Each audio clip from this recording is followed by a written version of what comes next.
अचानक से रात में इतनी दर्द मुझे क्यों हो गई कि जैसे लगा कि अभी हॉस्पिटल लेके जाना पड़ेगा। डॉक्टर ने डेट कब का दिया है, दर्द इतना पहले क्यों होने लगा, क्या मैं बीएचयू में दिखा रही हूँ।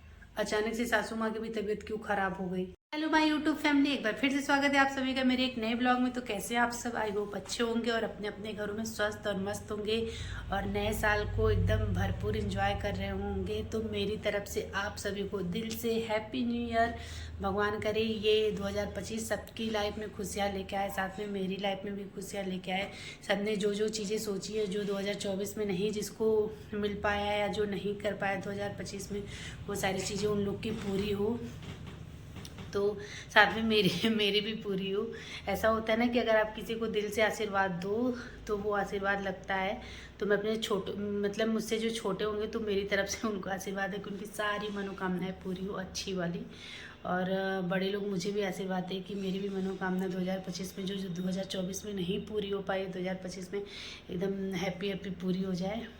तो फर्स्ट जनवरी को जाहिर सी बात है सब लोगों ने एंजॉय किया होगा। हम लोग फर्स्ट जनवरी नहीं मनाते हैं क्योंकि उससे हम लोग का कुछ ऐसा जुड़ा हुआ है कि वो चीज़ें आते ही मतलब वो डेट आते ही ना आँख से आंसू आने लगता है, बस वो सारी चीज़ें सामने चलने लगती हैं। ऐसा नहीं, वो आप चीज़ें कभी नहीं भूल सकते, लेकिन वो जो दिन होता है, वो टाइम होता है, तो तब वो सारी चीज़ें एकदम जैसे वही सेम सिचुएशन याद आने लगती है। तो चलिए, उस बारे में मैं ज़्यादा बात नहीं करना चाहती। तो कैसा रहा आप लोग का न्यू ईयर, आप लोग कमेंट करके ज़रूर बताइएगा। और अभी मैं बोल रही हूँ मतलब कुछ दिन से ना, तो मेरा सांस जैसे लग रहा है कि फूलने लग रहा है, तो मैं लगातार कंटिन्यू बोल भी नहीं पा रही हूँ। देखिए अभी मैं बोल रही हूँ तो थोड़ी प्रॉब्लम हो रही है। तो कई लोगों ने मुझे बधाई दी है भाई, तो आप लोगों का दिल से धन्यवाद जिन्होंने मुझे न्यू ईयर विश किया। आप सभी को मेरी तरफ से हैप्पी न्यू ईयर। और काफ़ी लोग मुझसे एक चीज़ पूछ रहे हैं कमेंट करके इंस्टा पे, यूट्यूब पे, क्या बीएचयू में दिखा रही हूँ डॉक्टर को। तो जी नहीं, मैं बीएचयू में नहीं दिखा रही हूँ। पहले मैं दिखा रही थी, लेकिन मुझे वहाँ थोड़ी मतलब कुछ मुझे प्रॉब्लम हुई, तो वहाँ मैंने दिखाना छोड़ दिया। तो मैं पहले एक दो बार दिखाई, उसके बाद मैंने बीएचयू में दिखाना बंद कर दिया। तो मैं बीएचयू में नहीं दिखाती हूँ। तो अगर जिन्होंने ये क्वेश्चन मुझसे पूछा है, तो अगर वो वीडियो देख रही होंगी तो जाहिर सी बात है कि उनको आंसर मिल गया होगा। और हाँ, कई लोग पूछ रहे हैं कि आपका डेट कब है, डेट कब है। तो डेट का देखिए अभी मुझे खुद भी नहीं पता है, डॉक्टर ने खुद नहीं मुझे डेट बताया। डेट का उन्होंने बोला अभी मैं जाऊंगी मतलब एक दो दिन में जाऊंगी, तब उन्होंने खुद बोला है कि तब मैं आपको बताऊंगा कि आपको कब आना है या क्या दिक्कतें होंगी, तब आना है। तो डेट का भी मुझे खुद नहीं क्लियर है। हाँ ये है कि बहुत ज़्यादा दिन अब नहीं जाने वाला है। जैसे अब ज़्यादा दिन नहीं जाने वाला, मतलब एक दो हफ्ता ऐसा नहीं, जैसे अभी लगेगा टाइम, लेकिन महीना दो महीना ये सारी चीज़ें नहीं होने वाली हैं। तो अभी जब मुझे डेट क्लियर हो जाएगा तो मैं आप लोग के साथ ज़रूर डेट शेयर करूँगी, क्योंकि काफ़ी लोग डेट पूछ रहे हैं। और जो कोई चीज़ें कोई पूछता है सामने से नहीं बताइए तो उसको लगता है कि मतलब इग्नोर कर रही है, रिप्लाई नहीं करी। तो अभी डेट मुझे खुद भी क्लियर नहीं है कि डेट कब का है। तो जैसे ही मुझे पता चलेगा मैं सबसे पहले आप लोग से बताऊँगी। और रात में आज मेरी तबीयत इतनी ज़्यादा ख़राब हो गई थी कि पतिदेव ने कहा कि तुम अपना बैग पैक की हो कि नहीं, हॉस्पिटल ले जाने वाला। तो मतलब उस टाइम तो मैंने बोल दिया कि हाँ पैक किया, लेकिन मतलब मैंने कुछ रखा वखा नहीं है। उनका कहना ये है कि जैसे घर में हम, मम्मी और ये धृति है, 4 जने हैं।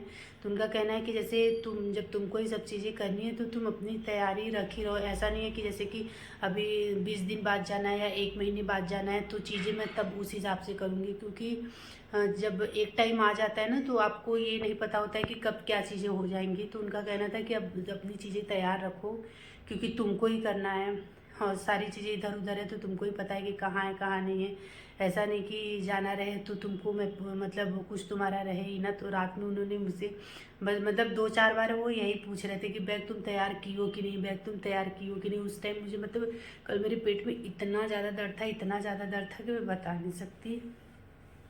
मतलब मुझे कभी कभी तकलीफ़ होती है ना, तो ये जैसे अगर पीठ दर्द हुआ, कमर दर्द हुआ, तो ये सहला देंगे तो आराम हो जाता है। मतलब कल इतना ज़्यादा दर्द हो गया कि मैंने फ़र्स्ट टाइम इनको बोला कि आप मम्मी को बुलाओ, मुझे बहुत ज़्यादा दर्द हो रहा है। और होता है ना कि औरतें दर्द 1 मिनट के लिए देख, मम्मी को जैसे पता है कि हाँ ठीक है दर्द होता है, ये औरतें वो चीज़ बर्दाश्त कर लेती, लेकिन जो आदमी लोग होते हैं ना वो जल्दी जैसे दर्द को, उन लोग को लगता है कि जैसे दर्द हो रहा है तो चीज़ें बिगड़ न जाए, तो ये बहुत ज़्यादा घबरा जाते हैं। और सच में मुझे कल बहुत ज़्यादा दर्द हो रहा था, मुझे ये लगा कि मैं सुबह उठ भी नहीं पाऊँगी।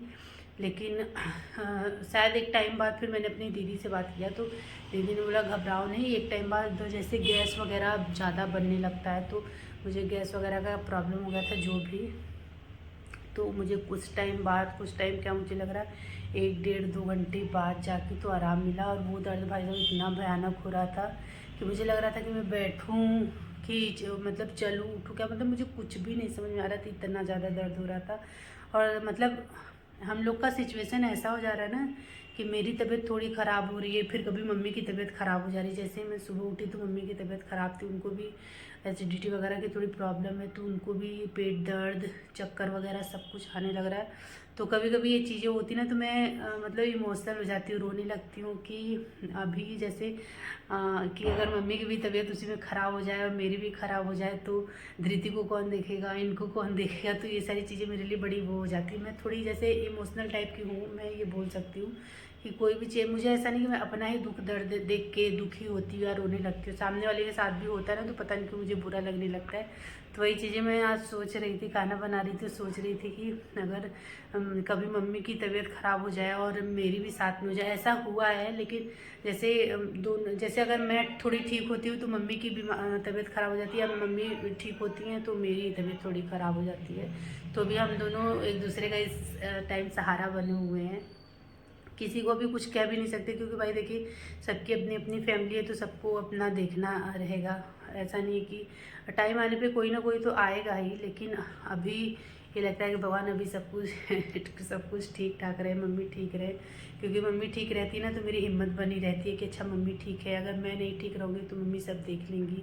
मम्मी का भी ये कहना रहता है कि जैसे तुम रहती हो तो मुझे ये जैसे हिम्मत रहती है कि चलो ठीक है। तो हम दोनों एक दूसरे का भी सहारा बने हुए। तो आज मम्मी की तबीयत ठीक नहीं थी, लेकिन अभी थोड़ा उनको आराम है। मुझे लग रहा है कि उनको गैस वगैरह या कुछ तो उनको भी दिक्कत हुआ है, अमरूद वगैरह से उनको दिक्कत होता है। कल उन्होंने वो शायद खा लिया होगा या ठंडी लग गई होगी जो भी, क्योंकि कल हवा चल रहा था उसी में जाके वो बैठी थी बाहर। तो अभी मम्मी भी ठीक है और मैं भी ठीक हूँ।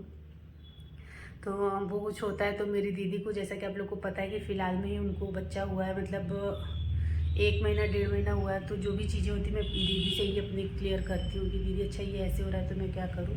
और अगर मैं अपनी मम्मी, मतलब जो मेरी मम्मी है, अगर मैं उनसे बोल दूँ कि मम्मी मुझे ये दिक्कत हो रहा है तो मैं मम्मी मेरी दिक्कत का इलाज बाद में बताएगी, वो मतलब इतना ज़्यादा परेशान हो जाएगी। तो इसीलिए हम दोनों बहनों ने डिसाइड किया है कि मतलब मम्मी से हम लोग कोई चीज़ शेयर नहीं करते हैं, ना तो अपनी भाभी लोग से कभी शेयर करते हैं। मैं अपनी दीदी से शेयर करती हूँ, जैसे कोई भी दिक्कत हो कि मुझे ये दिक्कत हो रही, वो दिक्कत हो रही, तो वो सारी चीज़ें क्लियर कर देती है कि नहीं ये ऐसे हो रहा है, वैसे हो रहा है, तो ठीक है। रात में पति तो बहुत ज़्यादा घबरा गए थे, लेकिन जब दीदी से बात हुई तो तब वो भी जाके रिलैक्स हो गए। क्योंकि देखिए उनका भी ऑफिस रहता है तो भाई उनको रात में आराम की ज़रूरत है, क्योंकि अगर वो आराम नहीं करेंगे तो ऑफिस कैसे जाएंगे, क्योंकि उनको भी काम धाम करना है, काम धाम भी ज़रूरी है ये सब के साथ। तो अभी ठीक हूँ मैं। और रात में तो हालत इतनी ख़राब थी कि लग रहा था कि अब ले जाना पड़ेगा। तो बहुत सारे लोग डेट पूछ रहे हैं, तो डेट 1-2 दिन में मैं क्लियर कर दूँगी।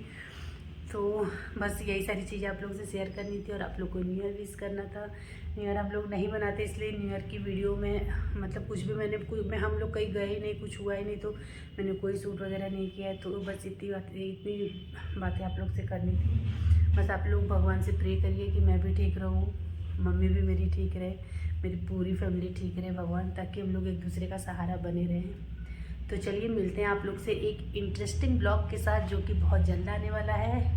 और डेट कब है वो मैं जल्दी आप लोग से बताऊंगी। तब तक के लिए बाय बाय, टेक केयर।